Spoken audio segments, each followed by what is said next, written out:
αναφέρομαι στην από 8 Αυγούστου 1996 ανομωτή κατάθεση που έδωσα στην υπηρεσία σας, της οποίας το περιεχόμενο επιβεβαιώνω και θέλω να προσθέσω και να διευκρινίσω ότι τα δύο μαχαίρια και τα δύο ψαλίδια που βρέθηκαν στο πορπαγκάζ υπαριθμών ΚΔΑ 2714 ιδιωτικής χρήσης επιβατικού αυτοκινήτου που χρησιμοποιώ τα είχα μαζί μου για άμυνα επειδή ταξιδεύω πολύ. Το άδειο χαρτοκούτι που απέμεινε από τα 5 φυσίκια μονόβολα που αγόρασα.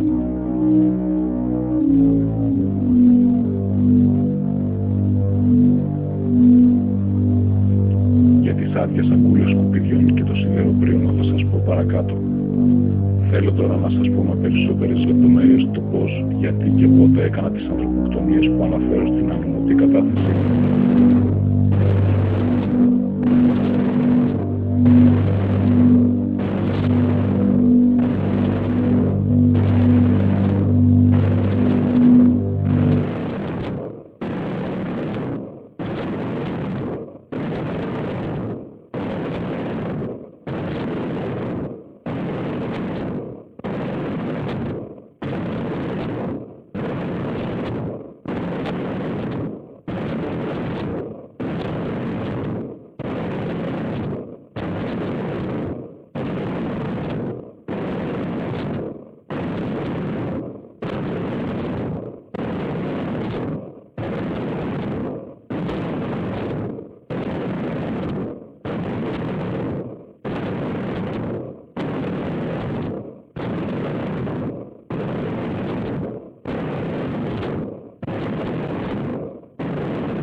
Στις 19 Μαΐου του 1996 και περί ώρα 4:30 το μεσημέρι ξεκινήσαμε με το θείο μου, μετά από πρότασή του, να πάμε μια βόλτα στο αρχαίο θέατρο Θάσου και στην Ακρόπολη.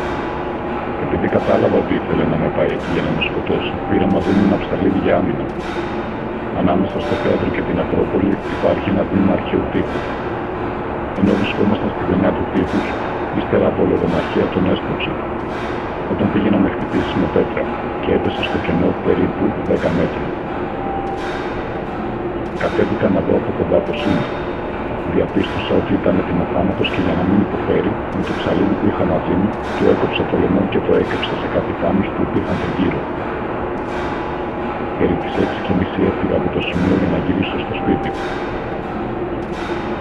Επειδή γνώριζα ότι όλοι οι άλλοι με περίμεναν στο σπίτι για να με σκοτώσουν, πριν πάω σε αυτό, πέρασα από το κατάστημα Αρχεσόρο και αγόρασα με χρήματα που είχα μαζί μου ένα μονόκανο κυνηγητικό όπλο για την άμυνά μου. Μαζί με το όπλο αγόρασα και 2 κουτιά φυσίδωτων 5 φυσικών το καθένα μονόβολα. Γύρισα στο σπίτι όπου δεν ήταν κανένας και έκρυψα το όπλο στο δωμάτιό μου. Περί τις 7:30 ήρθε στο σπίτι ο πατέρας μου μόνος του. Λογομαχήσαμε στο διάδρομο και όταν απομακρύνθηκε, πήγα το όπλο στην τουαλέτα γιατί ήμουν σίγουρος ότι πήγε να πάρει κάποιο όργανο για να με σκοτώσει. Πράγματι ερχόταν με μαχαίρι που το είχε στην τσέπη του και μου είπε ότι θα πάει στην τουαλέτα και μετά θα μιλήσουμε. Πριν μπει στην τουαλέτα πήρα το όπλο από την τουαλέτα που ήταν γεμάτο, χωρίς να με δει και τον περίμενα να βγει. Βγαίνοντας μου επιτέθηκε με μαχαίρι και εγώ το έριξα στο κεφάλι από απόσταση περίπου 1 μέτρου, ενώ η πλάτη του έβλεπε προς το εσωτερικό της τουαλέτας. Έπεσε κάτω νεκρός και τον έστειλα μέσα στην τουαλέτα και τον άφησα.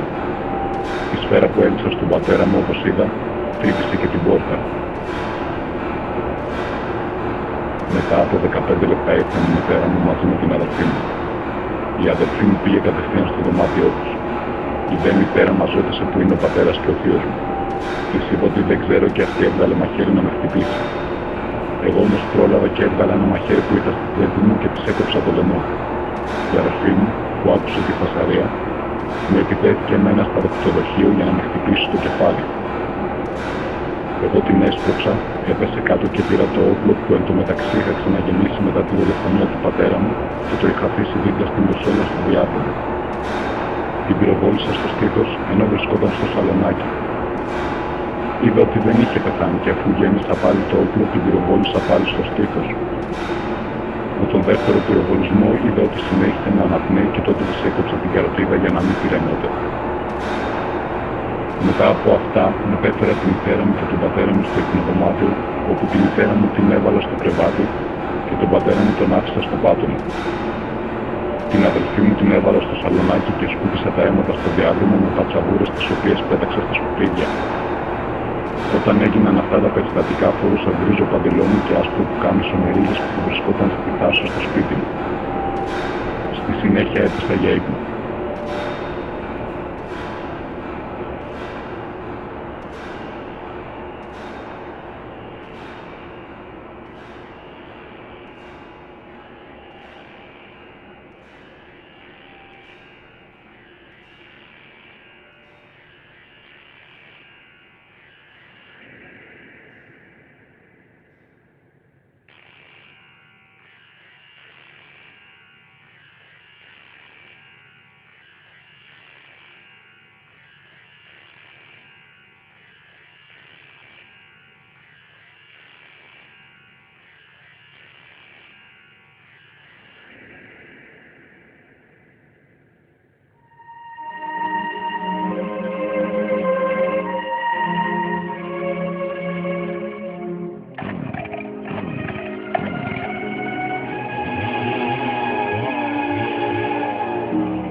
Την επόμενη, που πρέπει να είναι 20 Μαΐου του 1996, ξύπνησα περί ώρα 7:30 το πρωί. 10 λεπτά αργότερα ήρθε η γιαγιά μου στο σπίτι. Χτύπησε το κουδούνι και της άνοιξα την πόρτα. Πριν ανοίξω την πόρτα, πήρα μαζί το ίδιο μαχαίρι που είχα χρησιμοποιήσει στις προηγούμενες περιπτώσεις. Όταν μπήκε η γιαγιά μου μέσα, λογομάχησα μαζί της, επειδή δεν απαντούσα που είναι οι άλλοι, και όταν κοιμήθηκε για να πάρει ένα μαχαίρι από την κονσόλα, της έκοψα το λαιμό με αποτέλεσμα να πέσει νεκρή. Και τότε τη μετέφερα δίπλα στην αδελφή μου. Στη συνέχεια, πήρα ένα κόκκινο αλυσοπρίωνο από την αποθήκη, αλλά όταν το έβαλα μπρος, κόπηκε η αλυσίδα τη στιγμή που επιχειρούσα να κόψω το λαιμό του πατέρα μου μέσα στο υπνοδωμάτιο. Αναγκάστηκα να το παρατήσω και να συνεχίσω με το σιδεροπρίωνο που έκοψα το όπλο, και είναι αυτό που βρήκατε στο πορπαγκάζ του αυτοκινήτου μου. Έκοψα το κάθε πόδι του πατέρα μου σε 3 κομμάτια, στο ύψος της κνήμης και του γόνατου και του γοφού. Στη συνέχεια έκοψα τα χέρια από τους ώμους, στο ύψος των αγκώνων και στο ύψος των καρπών. Το κύριο σώμα το έκοψα στο ύψος του διαφράγματος οριζόντια και στη συνέχεια το στέρνο το έκοψαν με κάθε πτωμή σε δεξιά και αριστερά κομμάτια. Το κεφάλι ήταν ήδη κομμένο με σιδεροπρίωνο. Με τον ίδιο τρόπο τεμάχισα και τα υπόλοιπα πτώματα που τα είχα ήδη μεταφέρει. Από τα κεφάλια του πατέρα μου, της αδελφής και της γιαγιάς μου έβγαλα τα μυαλά και τα έβαλα στην κατάψυξη μέσα σε ένα πιάτο, με σκοπό να τα μελετήσω και να τα φάω για να τους τιμωρήσω και να ικανοποιήσω την περιέργειά μου. Τα κρανία της γιαγιάς μου και της αδελφής μου τα άνοιξα με σιδηροπρίωνο. Πριν αρχίσω τον τεμαχισμό, πήγα στο σούπερ μάρκετ στο λιμένα και αγόρασα 3 ή 4 πακέτα σακούλες σκουπιδιών μαύρες των 10 τεμαχίων το καθένα. Επίσης πήγα και σε άλλο σούπερ μάρκετ στον Πίνο, όπου αγόρασα ίδια ποσότητα ομοίων σακουλών, 16 από τις οποίες βρέθηκαν στο αυτοκίνητό μου. Αγόρασα σακούλες από 2 διαφορετικά σούπερ μάρκετ για να μην κινήσω υποψίες. Με τον τεμαχισμό ασχολήθηκα την 20η Μαΐου του 1996 και τελείωσα την ίδια μέρα. Την 21η από το πρωί άρχισα να τους βάζω σε σακούλες διπλές και απογευματινές ώρες τελείωσα τη συσκευασία και έβαλα όλες τις σακούλες στην τουαλέτα. Μόλις τελείωσα πήρα το αυτοκίνητο και πήγα στο λιμένα Θάσου έχοντας σκοπό να μάθω που βρίσκεται ο σκουπιδότοπος Καβάλας. Για να πληροφορηθώ το μέρος ρώτησα σε ένα πρατήριο βενζίνη στην Καβάλα, όπου και ενημερώθηκα σχετικά. Το άτομο που ρώτησα στο πρατήριο για το σκουπιδότοπο, αν θυμάμαι καλά, ήταν ηλικία 40 ετών περίπου, κανονικού αναστήματος και δεν θυμάμαι άλλα χαρακτηριστικά του.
Ήταν άρρωστοι και ήθελα να τους γλιτώσω.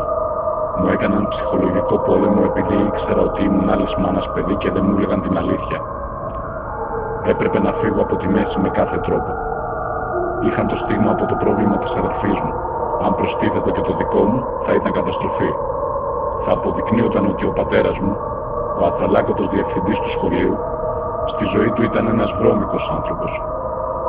Εξάλλου έξω στην κοινωνία, έτσι κι αλλιώς, δεν τον πολύ συμπαθούσαν.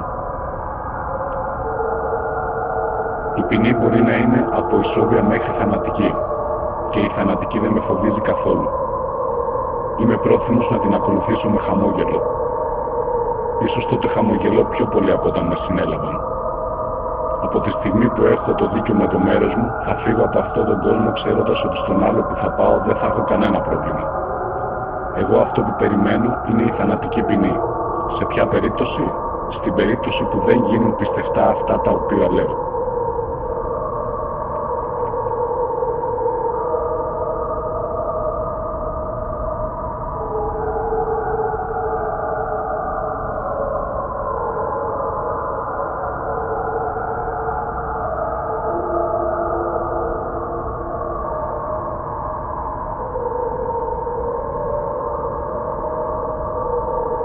Ό,τι έκανα το έκανα να μείνει και γι' αυτό δεν μετανιώνω και ό,τι σας έχω πει είναι αλήθεια πέρα για πέρα. Άλλο τίποτα δεν έχω να προσθέσω.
Δεν μπορεί.